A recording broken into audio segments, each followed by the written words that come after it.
Hello guys, आज की हमारी मूवी है द फाउंडर। ये मूवी मैकडॉनल्ड कंपनी की रियल स्टोरी है। वीडियो शुरू करने से आप सभी से एक रिक्वेस्ट है कि प्लीज वीडियो जैसी भी लगे कमेंट करके जरूर बताएं। अगर वीडियो घटिया से घटिया भी लगे तो वो भी लिख के बताओ कि भाई वीडियो एकदम लद्दड़ थी। अब चलते हैं मूवी की तरफ। मूवी की शुरुआत में हम देखते हैं कि 52 साल का रे मिल्क शेक मिक्सर्स को बेचने का काम करता है और उसके 52 साल की उम्र होने के बाद भी वो कुछ बड़ा करने की चाहत रखता है। रे एक आदमी से मीटिंग खत्म करके अपनी असिस्टेंट को फोन करके ऑर्डर्स का अपडेट मांगता है और तब उसे अपनी असिस्टेंट से पता चलता है कि एक रेस्टोरेंट से 6 मिक्सर्स का ऑर्डर आया है। ये बात सुनकर रे को लगता है कि उसकी असिस्टेंट ने कुछ गलत सुन लिया है, क्योंकि उनको कभी भी एक ही रेस्टोरेंट से 6 मिक्सर्स का ऑर्डर नहीं मिला था आज तक। और फिर वो उस रेस्टोरेंट में फोन करके अपना ऑर्डर कंफर्म करता है तो उसे पता चलता है कि 6 नहीं 8 मिक्सर्स चाहिए थे। और ये सुनकर रे उस रेस्टोरेंट के ओनर से मिलने के लिए चला जाता है और वहां पहुंचने के बाद जब रे उनके काम करने का तरीका देखता है तो वो बहुत ज्यादा इंप्रेस हो जाता है, क्योंकि अभी तक किसी ने भी 30 सेकंड वाली इतनी फास्ट फूड सर्विस नहीं दी थी। जिसके बाद रे मैकडोनल्ड्स के ओनर्स को डिनर पर इन्वाइट करता है, जहां पर वो उनकी पूरी कहानी सुनता है कि किस तरीके से मैकडोनल्ड ब्रदर्स ने काफी सारे बिजनेस शुरू करे और वो फेल भी हुए और फिर फाइनली इनका ये बिजनेस सक्सेसफुल हुआ। रे उनकी कहानी, उनके काम करने के तरीके और उनके नाम से इतना ज्यादा प्रभावित हो जाता है कि वो उनके साथ काम करने की रिक्वेस्ट करता है। वो मैकडोनल्ड ब्रदर्स के साथ मिलकर मैकडोनल्ड को एक बहुत बड़ा नाम बनाना चाहता था, काफी सारी फ्रेंचाइजी खोलना चाहता था। और फिर रे की बहुत ज्यादा मिन्नतों के बाद मैकडोनल्ड ब्रदर्स उसको अपने बिजनेस में पार्टनर बना लेते हैं, लेकिन रे का प्रॉफिट परसेंटेज बहुत ज्यादा कम था और रे की ये हिस्सेदारी इतनी ज्यादा कम होती है कि उसके दिन रात एक करने के बाद और अपने घर को गिरवी रखने के बाद जब रे मैकडोनल्ड्स की 13 फ्रेंचाइजीज बेच देता है, उसके बावजूद भी उसे इतना फायदा नहीं हो रहा था कि वो अपने घर की किस्त चुकाकर अपने घर को बैंक से बचा सके। और फिर इसके बाद जब रे बैंक मैनेजर से थोड़ी मोहलत मांगने के लिए उसके पास जाता है तो एक हैरी नाम का आदमी उसकी बातें सुन लेता है। और फिर जब रे मैनेजर से बात करके बैंक से बाहर निकलता है तो वही आदमी रे को रोककर बोलता है कि अगर तुम इस बिजनेस से फायदा नहीं कमा पा रहे हो तो तुम बहुत बड़ी गलती कर रहे हो, क्योंकि मैं खुद मैकडोनल्ड से 2 बार दिन में बर्गर खाता हूँ और मैं तुम्हारी मदद कर सकता हूँ तुम्हारे बिजनेस को, तुम्हारे प्रॉफिट को बढ़ाने में। जिसके बाद रे हैरी को उस कॉन्ट्रैक्ट को दिखाता है जो उसने मैकडोनल्ड ब्रदर्स के साथ किया है और हैरी उस कॉन्ट्रैक्ट को देखकर बोलता है कि इस कॉन्ट्रैक्ट के अंदर जिस तरीके की कंडीशंस लिखी हैं उन कंडीशंस के अकॉर्डिंग तुम कभी भी एक बड़ा बिजनेस नहीं बना पाओगे और खुद का प्रॉफिट तो तुम भूल ही जाओ। और फिर हैरी रे को आइडिया देते हुए बोलता है कि देखो तुम अब तक क्या कर रहे थे, जिनको फ्रेंचाइजी चाहिए वो अपनी जमीन खरीदेगा और फिर वहां पर मैकडोनल्ड का रेस्टोरेंट बनाएगा, जिसके बाद तुम उसे 20-25 साल के लिए अपनी फ्रेंचाइजी दे दोगे। लेकिन इस फॉर्मेट के जरिए तुम ज्यादा पैसा नहीं कमा पाओगे, बल्कि तुम्हें करना यह चाहिए कि तुम पहले अपनी जमीन खरीदो और फिर जिसको भी फ्रेंचाइजी खरीदनी है वो तुम्हारी जमीन को किराए पर लेगा और फिर वहां पर अपना आउटलेट बनाकर तुमसे फ्रेंचाइजी खरीद कर फिर वहां पर अपना बिजनेस करेगा। इससे तुम्हें हर महीने किराया आएगा और फिर तुम इस किराए के पैसे से और ज्यादा जमीनें खरीद सकते हो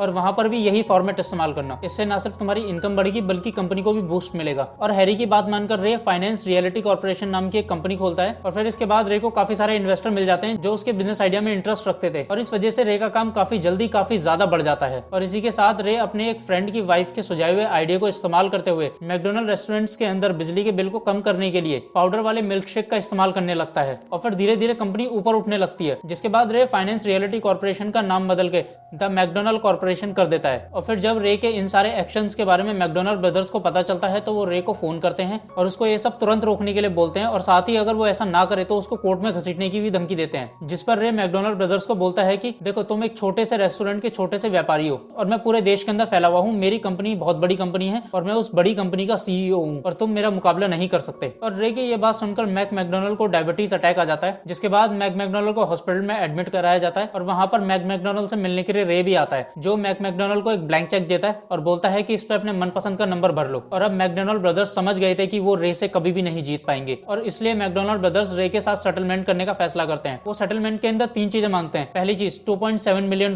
दूसरी कंपनी के मुनाफे में 1% की हिस्सेदारी और तीसरी कंडीशन थी मैकडोनल्ड का फर्स्ट आउटलेट जो उन भाइयों ने मिलकर खोला था। रे उनकी सभी कंडीशन मान जाता है, लेकिन 1% की हिस्सेदारी वाली कंडीशन को वो रिटर्न में नहीं दे सकता था, क्योंकि उसका कहना था कि इन्वेस्टर इसके लिए बिल्कुल तैयार नहीं होंगे। पर रे मैकडोनल्ड ब्रदर्स को ये कहता है कि वो पीछे से उन्हें 1% का मुनाफा दे देगा। हालांकि इस चीज के बारे में कभी भी नहीं पता चला कि रे ने मैकडोनल्ड ब्रदर्स को वो 1% दिया या फिर नहीं। और अब मैकडोनल्ड ब्रदर्स को उन्हीं के नाम से, उन्हीं के काम से अलग थलग कर दिया गया था। और फिर एक बार मैक रे से पूछता है कि एक बात बताओ, जब तुम्हें हमारे बिजनेस आइडिया के बारे में पता था, तुम्हें ये सब पता था कि हमारा काम किस तरीके से होता है, तो फिर तुमने अपना काम क्यों नहीं खोला, हमारे ही काम के पीछे क्यों पड़े रहे। इस पर रे जवाब देता है कि मैजिक तुम्हारे काम करने के तरीके में नहीं है, मैजिक तुम्हारे नाम में है, मैजिक मैकडोनल्ड में है और जिसका भी सरनेम मैकडोनल्ड होगा उसका कभी भी कोई कुछ नहीं बिगाड़ पाएगा। इस पर मैक बोलता है कि मेरा भी तो सरनेम मैकडोनल्ड है, पर मुझे देखो। और रे उसकी बात का जवाब देते हुए बोलता है कि जितने पैसे आज तुम्हारी जेब में है उतने पैसे तुम्हारी 7 पुश्तें भी नहीं कमा पाएंगी, तो टेक्निकली तुम जीत गए। और अब रे ने अपनी वाइफ को भी छोड़ दिया था और अपनी वाइफ को छोड़कर रे ने उसी फ्रेंड की वाइफ से शादी करी थी जिसने रे को पाउडर मिल्क शेक का आइडिया दिया था। और इस मूवी में हमें कुछ चीजें समझने को मिलती हैं। पहली,